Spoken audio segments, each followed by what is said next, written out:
చెప్పండి. Your honour, Rocky అనబడే sir నేను చెప్తాను సార్. సార్ నమస్కారం సార్. మొత్తం 49 మర్డర్లు సార్ నేనే చేశాను సార్. పూర్తి స్పృహతో పూర్తి ఆరోగ్యంతో అన్ని తెలిసి పగడ్బందీగా ప్లాన్ చేసి నేనే చంపాను సార్. నేనే చేశాను సార్. దానికి పూర్తి బాధ్యత నాదే సార్. మీరు ఏ శిక్ష విధించిన అంగీకారం సార్. సార్ కానీ శిక్ష విధించే ముందు ఒక్క 2 నిమిషాలు మాట్లాడే ఛాన్స్ దొరుకుతుందా సార్? 2 నిమిషాలు sir, please sir. Thank you sir. Sir ఒక 50 మందిని చంపేగానే మీడియా, ప్రభుత్వం, ప్రజలు అదేదో పెద్ద అనుభవం పడ్డ టల్లకల్లం అయిపోయారే. మన జన్మలకు కారణమై మన రక్తాలు పంచుకొని మన జీవితంలో సగభాగాలైన ఆడవాళ్ల మీద ఎన్ని ఎన్ని ఎన్ని ఎన్ని ఎన్ని ఎన్ని దారుణాలు సార్. నీచాతి నీచంగా క్రూరాతి క్రూరంగా జరుగుతున్నాయి. ఒక్కడైనా సార్ పట్టించుకున్నాడా? ప్రశ్నించాడా? నిలదీశాడా? పోనీ ఆపే ప్రయత్నమైనా చేశాడా? అసలు ఏం జరుగుతుంది మన దేశంలో? మన అమ్మలు, మన అక్కలు, మన చెల్లెళ్ళు, మన కూతుళ్ళు బయటికెళ్తే తిరిగి వచ్చేంత వరకు ఎందుకు సార్ భయంగా ఉంటున్నావు?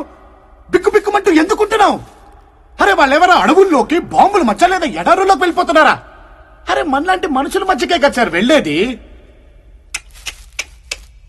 ఆడది బయటికి వస్తే చాలు సార్, సందుల్లోనూ, రోడ్లలోనూ, బస్ స్టాపుల్లోనూ, బస్సుల్లోనూ, రెస్టారెంట్లోనూ, ఆఫీసుల్లోనూ, పోస్ట్ ఆఫీసుల్లోనూ, పార్కుల్లోనూ, కాలేజీల్లోనూ ఎక్కడ పడితే అక్కడ సార్ కామంతో చూస్తున్న కొన్ని వేల కళ్ళ మధ్యలో నడవాలి సార్ మన స్త్రీ.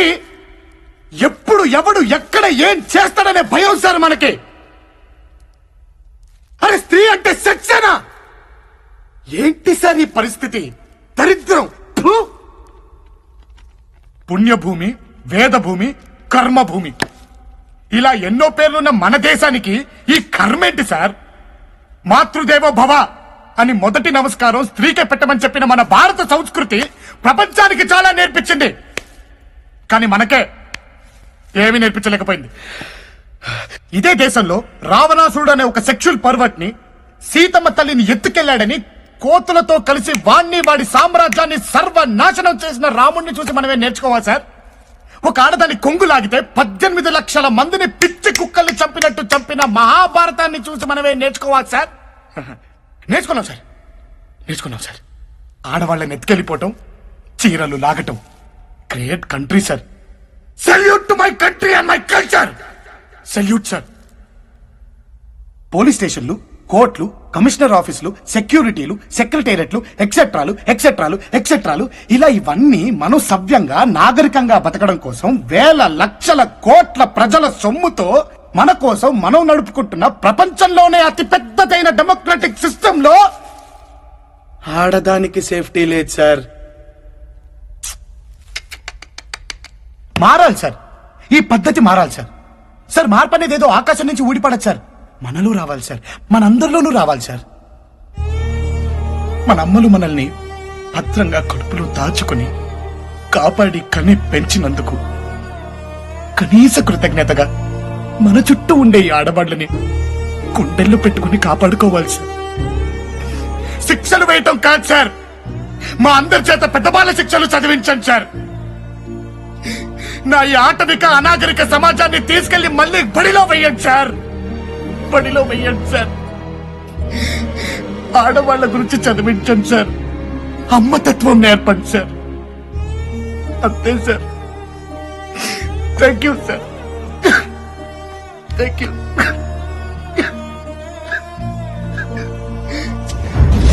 హత్యలు చేసి నిర్భయంగా, నిర్లజ్జగా దాన్ని ఒప్పుకుంటున్న ఈ రాఖీ ఈ సభ్య సమాజంలో బ్రతకడానికి అనర్హుడుగా భావిస్తూ ఇండియన్ పీనల్ కోడ్ లో ఆల్ పాసిబుల్ సెక్షన్స్ ప్రకారం 49 సార్లు ఉరి శిక్షలు లేదా 49x14 686 సంవత్సరాలు కఠిన కారాగార శిక్ష విధించడమైనది.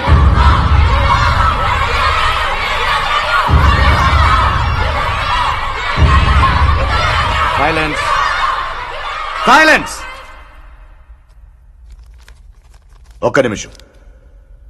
Rakhi, you're right. He is right. మన తల్లులకు, చెల్లెళ్లకు, భార్యలకు, కూతుళ్లకు జరుగుతున్న అరాచకాన్ని ఆపడంలో our system has failed. He's right. ఇలాంటి ఒక భారతమాత వీర పుత్రునికి శిక్ష వేయాల్సిన పరిస్థితి ఉన్నందుకు నాకు సిగ్గుగా ఉంది. I'm ashamed of it. నా జడ్జి పదవికి రిజైన్ చేస్తున్నా. 28 సంవత్సరాల ఓటమి ఎరగని లాయర్ని నేను. చాలా సంవత్సరాల తర్వాత మళ్ళీ ఈ రాఖీ కేసును టేకప్ చేస్తున్నాను.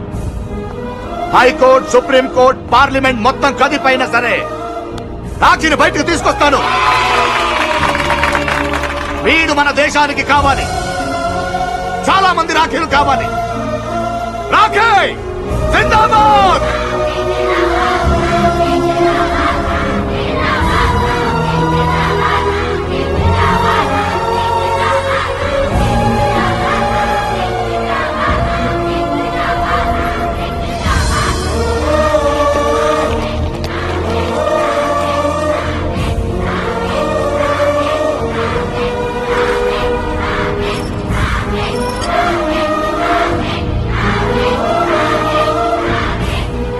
ఇన్నాళ్ళకి నువ్వు మా కోసం వస్తే నిన్ను జైలుకి తీసుకెళ్ళడానికి వీళ్ళెవరు?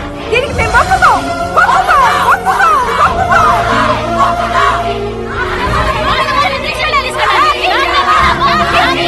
తర్వాత మేమంతా ధైర్యంగా కాలేజ్కి వెళ్తున్నాం. నువ్వు జైలుకి వెళ్ళడానికి వీల్లేదు.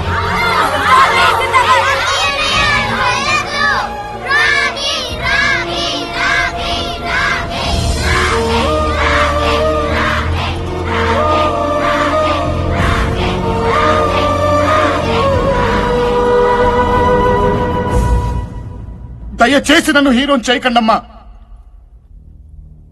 నాలాంటి వాడి అవసరం కూడా మీకు రాకూడదు. ఆడదంటే కేవలం వంటింట్లో కూర్చొని కూరలు తరగడం కాదు, తేడా వస్తే అన్యాయం చేసేవాడి తలకై తరగేలా పెరగడమ్మా. మిమ్మల్ని మీరే కాపాడుకోవాలి.